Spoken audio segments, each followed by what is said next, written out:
Mark described this as the Madonna headset. I have to say, I've used them before, and I think it makes me sound like Darth Vader.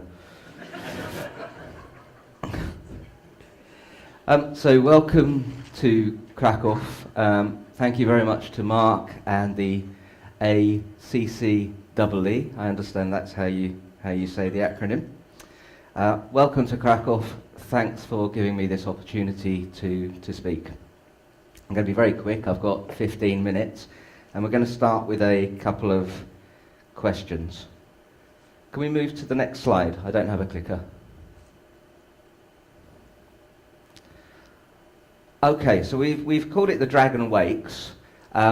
We talk about Krakow as the dragon economy. Usually, of course, we're referring to China when we think of the dragon economy, but it really does describe something about what's going on in Krakow in terms of shared services and technology services, and how really this is transforming the economy of this city. And in fact, this industry is transforming the economy of cities across the region.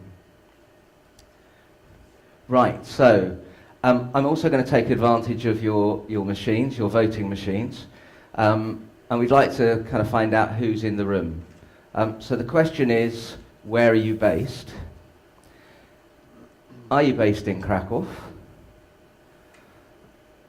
Are you based in Poland? If you're based in Krakow, don't answer that you're based in Poland, right? Are you based in CEE? The same rules apply. Are you from outside of Central and Eastern Europe? Okay, so if you could vote now, A, B, C, D, or 1, 2, 3, 4, depending on your machine.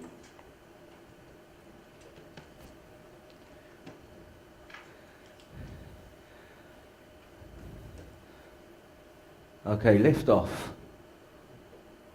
Okay, 42% of you from Krakow. Okay, so the things that I'm going to have to say about Krakow, hopefully you already know them.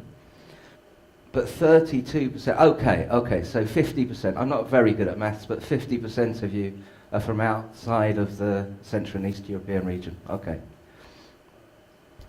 Okay, so the next question is to understand if the organisation you represent is a shared service centre.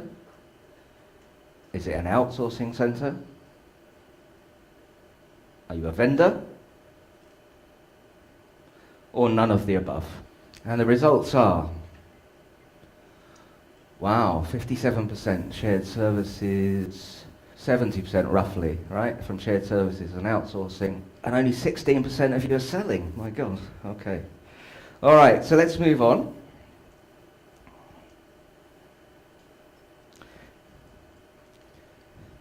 So, Krakow.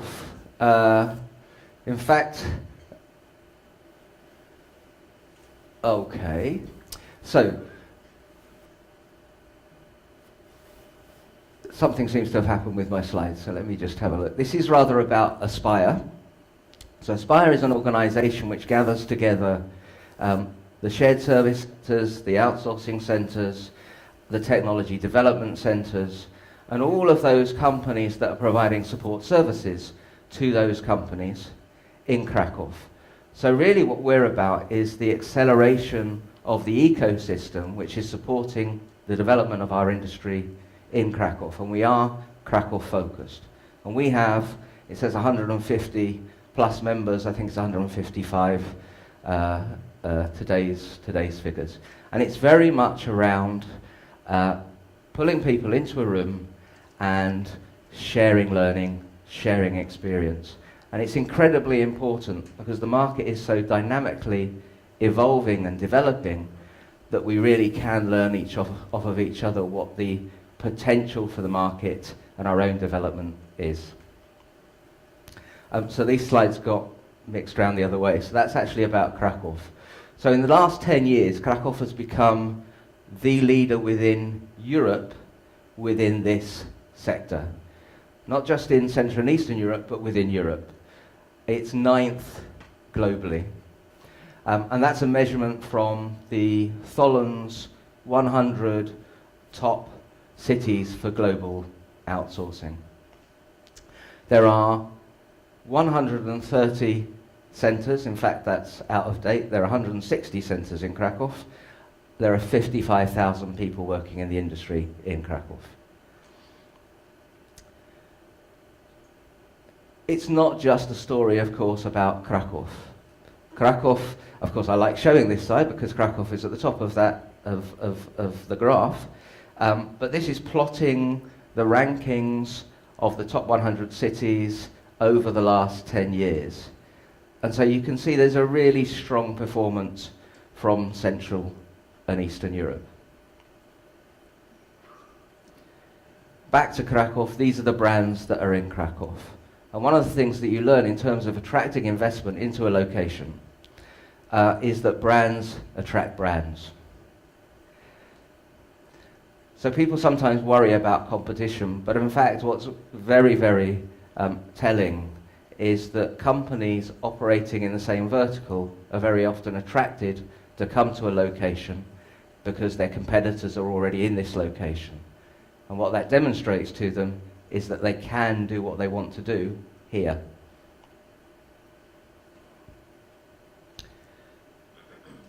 This is the headcount growth in Krakow since 2000.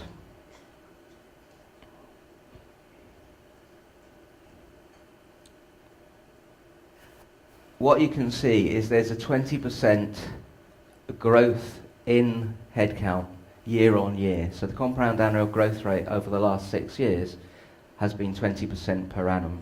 So that's why we say that we're currently at 55,000. I suppose since we're nearly in October, it's about 57,500. We do something which we call the headcount tracker at the beginning of each year. We go out to every company in the market and we ask them what their current headcount is, and we ask them what their forecast is for 12 months.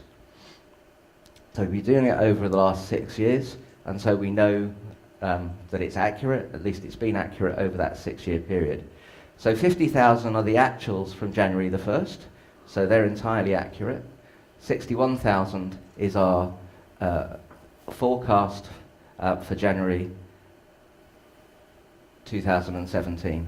And just talking around people in the market, I'd be very confident that that's the number that we're going to hit. What this actually means is that by 2020 there will be over 100,000 people working in the industry in Krakow. What's important about that is that we must prepare for growth. So if there's talk about saturation, forget it. People have been talking about saturation for the last 10 years. Really, we're always at the edge in terms of the skill sets that we need at any particular point. So there's always a sense of saturation, but in fact it's something of a chimera. It's really not the case. The evidence is that supply will grow to meet demand. And I've got 5 minutes, so I'm going to speed up. This just shows you it's the same kind of hockey stick, if you like. It's just different metrics, the number of new entrants into the market, how centres grow over time. Very briefly on this one, this is the value which this industry delivers to the local economy. Each job is worth around $37,000. We're creating 29 new jobs every day. So the total value delivered to the local economy is around $2 billion.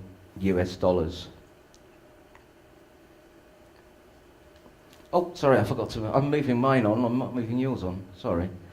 There we go. And that's the evolution of the market, right? So I mean, it's quite clear. We're climbing the value chain. So more interesting here, especially as I imagine most of you are involved in finance. So you can see that in terms of current scope, over 54% of centres are engaged in finance services. Also in terms of planned or recent scope expansion, you can also see that that's also in finance. Looking forward, scope expansion is rather in, again, it is in finance, but really to look at these figures slightly to look beyond those numbers slightly is that though increasingly what we have is multifunctional centres, initially most centres are set up as finance shared service centres. We have the same kind of development in terms of IT, where we're moving, I suppose, beyond staff augmentation into global excellence in certain verticals, particularly in travel technology, in fintech, and in IoT. And this is the demographic. Almost a quarter of people working in the industry in Krakow are between the ages of 25 and 34. 99% of them are graduates. 70% are from Krakow universities, but increasingly we're getting people from outside of the region. So Krakow is becoming something of a destination as opposed to simply a location. And I've been told to finish, but I did want to just touch on these graphs. We did this last week at an event, replies from about 35 companies that were in the room. What is more pressing for you in your GBS or your shared service centre? And really the results are quite stunning there in terms of talent versus technology. In terms of how many hours are you spending on training per year per person? So what's quite interesting here, and it's not on this slide, is the comparison with the Hackett Global Performance Survey for GBS. And so what you find, and I've got the results written down here somewhere, so give me 2 seconds. World class is 68 hours. That's the top 10%. The peer, which is all the rest, the average is 29 hours, training hours, per employee per year. So that you can see that in terms of what's happening here, many of our companies are in the world-class category.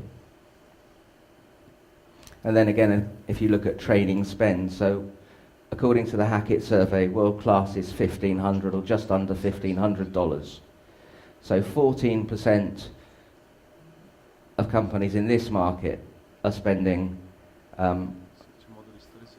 over 2,000, and 32% are spending over 1,000. And then another interesting one, I think, is in terms of robotics. So in terms of robotics, Aspire members, 55% are planning robotics or automation, 18% are already invested. I want you to compare that with the Hackett survey. So the Hackett survey is 2% are invested, 2% are planning, and 8% are invested. So this is an incredibly good market if you're involved in any way in robotics or automation, because we're ahead of the curve. And I've run out of time, and I've run out of slides. So thank you very much, and I very much hope you enjoy the next day and a half. Thank you.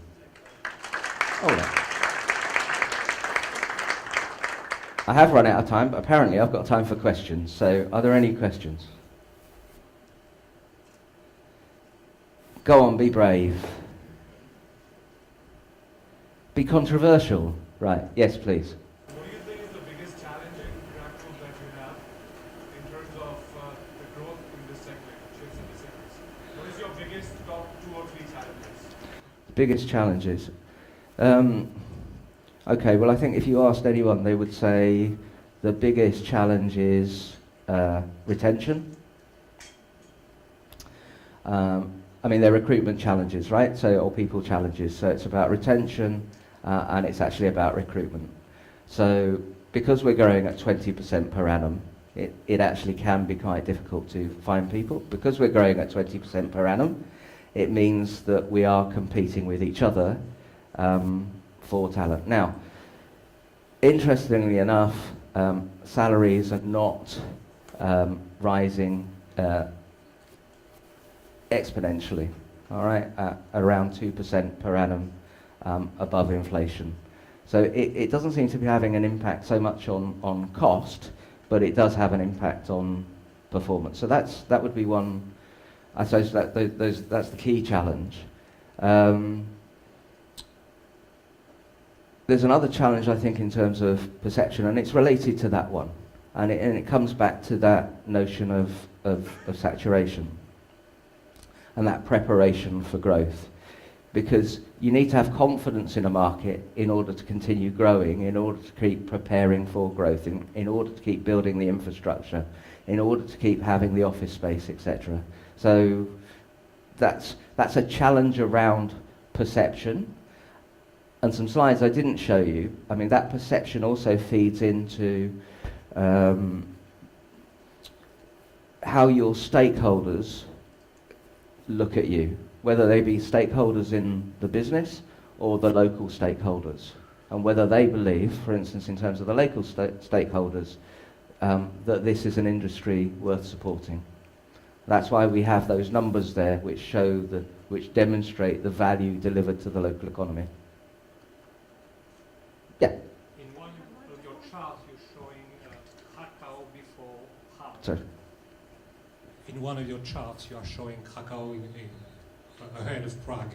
What is the competitive advantage of Krakow compared to Prague? Okay. I mean, that chart is the Thollens ranking. Okay, so that's not Aspire's. It's not Aspire's ranking. Nevertheless, I mean, what advantage does Krakow have over Prague? Well, I suppose it has what I would call capital city qualities without capital city costs. So I think that's one aspect. I think the second aspect is that Krakow has a developed and developing ecosystem to support the development of this industry. So you saw that nearly a quarter of young people living in Krakow work in this industry. It is an environment where people are aware and understand what the opportunities are within shared services and technology. I'm not sure that that's the case in Prague. Much bigger city, much more competition for talent between industries, head offices of consultancies and banks and Czech companies, etc. So though we have a lot of competition for talent within our industry in Krakow, we don't really have competition with other industries. So that'd be a couple of reasons. Yes, please. With regards to the enterprises that you serve, Yeah.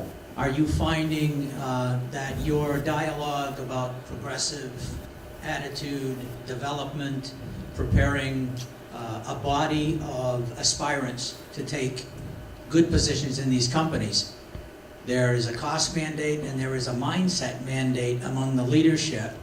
Do you find that the top level executives in the companies that your sector is trying to service, are they of a similar mind in terms of being progressive and recognize that proactivity, that preparation is the key to meeting and exceeding the objectives that they're going to be continually facing? Economic problems, financial dissonance.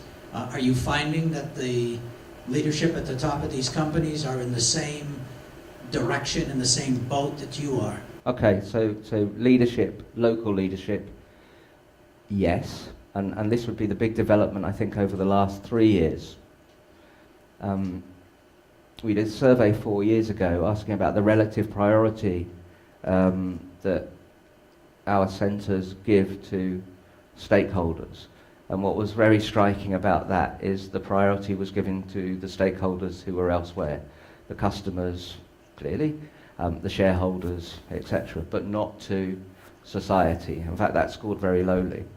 But what we see is a big shift over the last 3 years. And that's a shift in terms, I think, of understanding the market, and that we have a responsibility for developing the market and developing ourselves. So instead of waiting for government or universities to come to us, so we have all kinds of initiatives going on within the universities, less so with government, but certainly within the universities. So it's less about lobbying and more about going into the universities and talking to them, running courses, specialised courses, dependent on what are the particular skill sets that are needed within any particular centre. In terms of training, I think we've seen that too in terms of professional qualifications. So only last week we had a meeting with, and that's where the data from Hackett comes from, which was a meeting in association with SEMA and Hackett, who have developed a GBS program, certificate, a diploma and advanced diploma. Much bigger take-up in terms of ACCA. And that is a shift, because 3, 4, 5 years ago, there was a reluctance, almost a reluctance to train people because of the issues around attrition. And you were actually making people, as it were, more saleable on the market. There's a maturity now, I think, that we understand, actually, I mean, though it creates problems, that a talent pool which is mobile is actually good for all of us. Okay, thank you very much. I hope to have conversations with you over the next day and a half. I certainly plan to be here. So thank you very much. Thank you, Mark. And as I say,